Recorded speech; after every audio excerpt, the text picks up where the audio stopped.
Hello everybody. तो आ गए एक नए बहुत ही इंफॉर्मेटिव सेशन के साथ में। जैसा आप लोग जानते हैं, आज हम बात कर रहे हैं LGBTQ।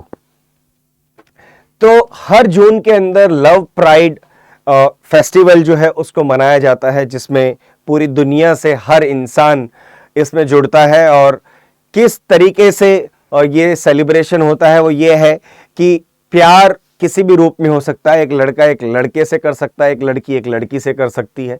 किसी भी प्रकार का ये प्यार हो सकता है, because love is at the end it is love. तो हम बात कर रहे हैं आज LGBTQ+। LGBTQ के बारे में ऐसा कहा जाता है कि ये बेसिकली वेस्टर्न कल्चर से आया है, मगर मैं इस बात को मानने को तैयार इसलिए नहीं हूं। क्यों?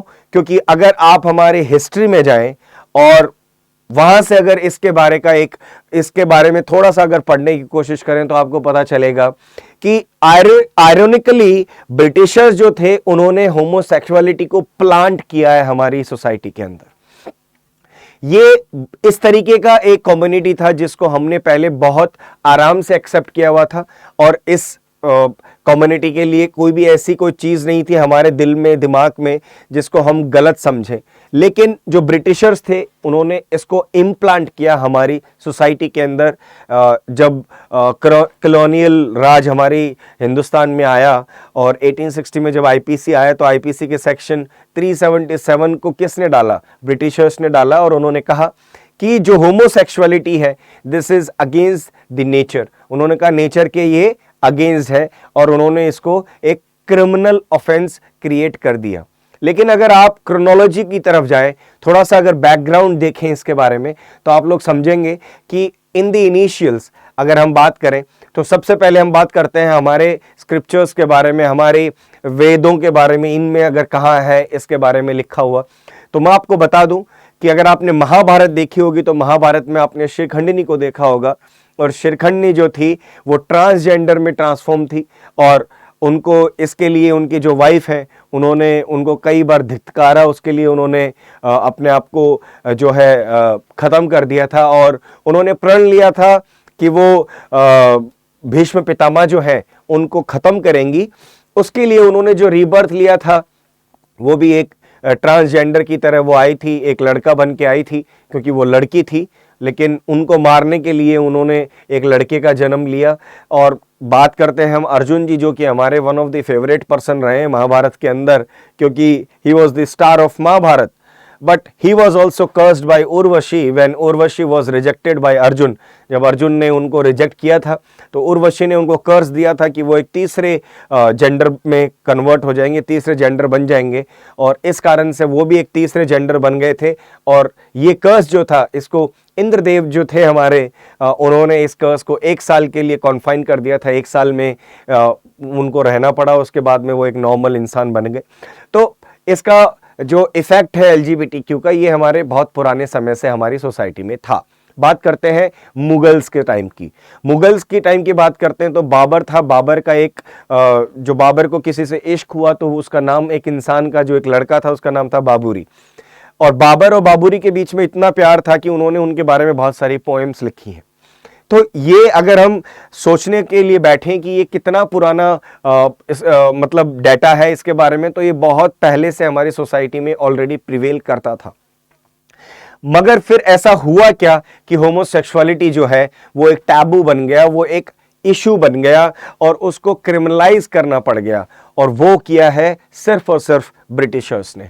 ब्रिटिशर्स ने क्या किया? ब्रिटिशर्स ने इसको अगेंस्ट द नेचर बता के एक तरीके से क्रिमिनलाइज ऑफेंस बना दिया। और आईपीसी का सेक्शन 377 जो था वो इन्होंने डाल के और हमारे ऊपर इसको एक क्रिमिनलाइज्ड एक्ट ऑफ पर्सन थोप दिया गया। अब बात करते हैं कि क्या ये सच में क्रिमिनलाइज होना चाहिए था कि नहीं होना चाहिए था।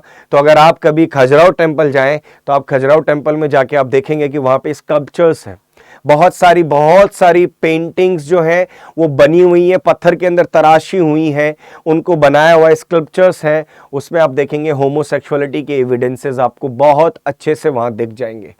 तो ये प्रूव करता है कि होमोसेक्सुअलिटी हमारी सोसाइटी में बहुत पहले से था, लेकिन due to Britishers, it has been eradicated, it has been made against the nature. Now let us talk about कि basically ये problem सारा जहां से शुरू हुआ और ये है क्या. तो बात करता हूं मैं सबसे पहले, और वो है होमोसेक्सुअलिटी जो है, इसके अंदर ये हमारे लिए डिफरेंस लाती क्यों है. क्या प्रॉब्लम है हमें कि हम इसको एक्सेप्ट नहीं कर सकते. हम इसको एक्सेप्ट इसलिए नहीं कर सकते क्योंकि सबसे पहला है सेक्शन 377, और हमारी सोसाइटी के अंदर एक टैबू क्रिएट कर दिया गया है किसके बारे में, और वो है सिर्फ और सिर्फ सेम सेक्स जेंडर के बारे में. तो 377 क्या कहता है, whoever voluntarily has carnal intercourse against the order of nature with any man, woman or animal shall be punished with imprisonment for life or with imprisonment of either description for a term which may extend to 10 years or shall also be liable to fine. Now you can understand कि अगर कोई भी इंसान अगर किसी के साथ में किसी भी तरीके का अगर कोई सेक्सुअल इंटरकोर्स करता है, and if that is with the same sexual orientation, that means a man with man and a woman with woman, in that case that person shall be liable for the punishment. ये section 377 जो है ये ऐसा कहता है, और ये बहुत खुशी की बात है कि ये बहुत समय के बाद इसकी डिमांड थी, बहुत रेगुलर डिमांड रही इसकी, और फिर आखिर में क्या हुआ, इसको डीक्रिमिनलाइज कर दिया गया. डीक्रिमिनलाइज तो कर दिया गया 2018 के अंदर सुप्रीम कोर्ट ने, लेकिन अब इश्यूज क्या है, what is the status of LGBTQ in India, and if we talk about that then you will understand कि भैया प्रॉब्लम कहाँ है. प्रॉब्लम है बेसिकली, प्रॉब्लम हमारी सबसे बड़ी ये है कि no legal rights are given.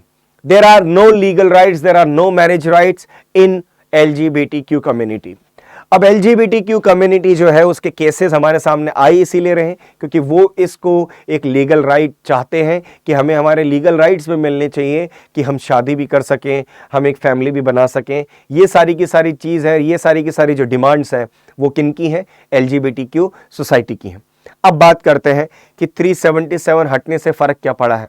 377 हटने से फ़र्क ये पड़ा है कि अब सेम सेक्स ओरिएंटेशन वालों के रिलेशनशिप जो है वो डीक्रिमिनलाइज हो गए हैं.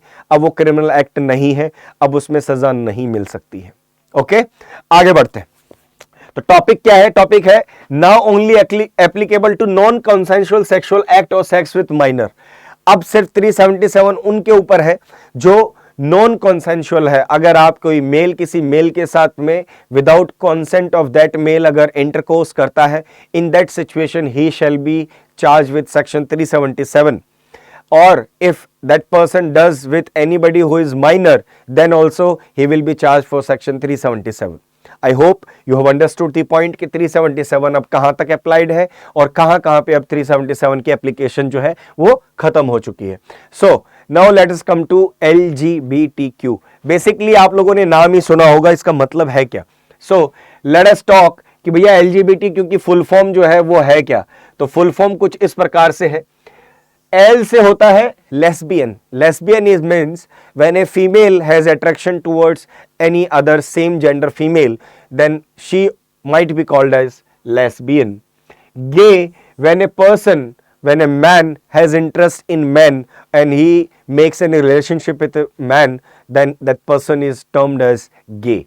So you know two terms now. Now what is bisexual? Bisexual person, someone who is sexually attracted to people of both the sexes.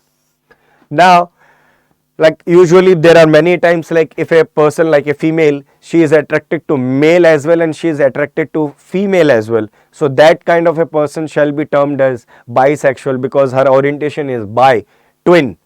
Now transgender. Transgenders means a term used for people whose gender identity and gender expression differs from that usually associated with their birth sex. मतलब मैं बचपन से अगर किसी इंसान का purview निकाल के आपको दूंगा कि if a person is born as a man but his expression and his personality traits are like a female, then that kind of a person shall be termed as transgender. And the Q that stands for that is queer. Queer का मतलब ये होता है कि used to refer sexual and gender identify who are neither heterosexual nor किस gender. किस gender क्या होता है, ऑपोजिट ऑफ ट्रांसजेंडर. ठीक है. and the term queer in itself is community, as they generally go for using pronouns instead of being he or she. तो cure क्या है? क्यूर एक्चुअली एक बहुत बड़ा ब्रॉड एस्पेक्ट है, इसमें बहुत सारी कम्युनिटीज इन्वॉल्व हैं जो कि क्यूर के अंदर आती हैं, जो कि ना तो ट्रांसजेंडर कहलाएंगी और ना ही वो लेस्बियंस हैं, ना वो गे हैं, इनसे भी अलग जाके वो लोग कम्युनिटी में आए हैं, उन्हें क्यूर कहा जाता है। एन प्लस का मतलब ये है कि ये बढ़ता ही जाएगा, इसके अंदर कैटेगरीज जो हैं वो एड ऑन हो सकती है। This is all about LGBTQ। Now let us talk about कि भैया अब कहां कहां पे LGBTQ जो है उसका इसेंस है और कहां कहां पे नहीं है। तो ये है स्लाइड जहां पे हेटेरोसेक्सुअलिटी जो है वो वर्ल्ड वाइड आपको दिखाई दे रही होगी। ये आपको दिख रहा है Bharat, this is India, right. अब हम बात कर रहे हैं where same sex marriage is legal. तो अब इसके अंदर है Netherland, Belgium, Canada, Spain, South Africa, Norway, Sweden, Argentina, Iceland, Portugal, Denmark, Brazil, England, France, New Zealand, आगे Luxembourg, Scotland, Finland, Ireland, USA। अब कौन कौन से कंट्रीज हैं जहां पे ये बैंड है? यहां पे ये क्या है? इलीगल है। इलीगल मतलब अप टू लाइफ इम्प्रिजनमेंट जहां जहां पे दिया जा रहा है उनको हमने मार्क किया है किससे? रेड से। तो रेड में कौन दिख रहा है आपको? रेड के अंदर ये दिख रहा है आपको, यहां पे क्या है? लाइफ इम्प्रिजनमेंट दिया जाता है। And unknown and ambiguous is grey, जहां जहां पे ग्रे है। स्विट्जरलैंड के अंदर ये यूनानिमस है, अभी तक कुछ भी नहीं इसके ऊपर डिसीजन हुआ है। Brown is death penalty, so death penalty is only awarded in Costa Rica. Costa Rica के अंदर क्या है? डेथ पेनल्टी दी जाती है अगर होमोसेक्सुअलिटी होती है तो। ग्रीन का मतलब है लीगल। अब ग्रीन कहां है? ग्रीन है ये हमारा ग्रीन रहा। ग्रीन क्या है? ब्राजील, इंग्लैंड, फ्रांस, न्यूजीलैंड और उरुग्वे। ये इंग्लैंड वही है जो होमोसेक्सुअलिटी को हमारे इंडिया के अंदर ये कह के गया था कि this is against the nature, but यहां पे ये लीगल है अब आज के दिन। Now let's talk about male illegal, female legal. मतलब अगर गे हो तो आपके लिए समस्या है, लेकिन अगर लेस्बियन हो तो चल जाएगा, कोई दिक्कत है नहीं। ये है पर्पल, एंड पर्पल के अंदर आता है बेल्जियम, कनाडा, स्पेन, और इन तीनों कंट्रीज के अंदर जो है वो लेस्बियंस जो है उनको अलाउ किया जाता है, मगर gays are not allowed. So this is overview of complete globe जो मैंने आप लोगों को बता दिया है। Which countries support same sex marriage? अब कौन सी कंट्री है जो सेम सेक्स मैरिज को सपोर्ट करती है? तो पहला नंबर लेके आ रहा है आपके सामने, that is Sweden. That is जो पर्पल लाइन है, ये पर्पल लाइन का मतलब है यहां तक पर्पल लाइन है, this is right to marry. Sweden में अगर आप हिट्रो होमोसेक्सुअल है तो आप वहां पे राइट टू मैरी जो है वो आपके पास है और आप शादी कर सकते हो। Got it? मेरी वॉइस तो बेटर आ रही होगी शायद। ओके, नाउ इसके बाद है second is Spain, and then is UK, US, Brazil, China, Japan, South Korea, Russia and Malaysia. बात करते हैं रशिया की। रशिया के अंदर ये बहुत मतलब ये कहा जाता है कि रिसेंटली एक नई आउटकमिंग आई है। जो पुतिन है उन्होंने ये कहा है कि अगर आप किसी भी तरीके का कोई कंटेंट, कोई वीडियो, ऐसी चीज़ें अगर आप किसी भी तरीके से अगर चलाएंगे, कहाँ? हमारे किसी भी मीडिया चैनल के ऊपर जो सेम सेक्स को प्रमोट करती हो, तो इन दैट केस ये एक क्रिमिनल एक्ट होगा और आपके ऊपर बहुत बड़े चार्जेस लग सकते हैं और बहुत भारी आपके पास फाइन लग सकता है। तो in Russia the ban is on, ban is on. यहां पे जो भी होमोसेक्सुअलिटी के बारे में, लेस्बियन एंड गेज के बारे में अगर कोई बात करता है, प्रमोट करता है, तो उस इंसान के ऊपर सजा है। Got it?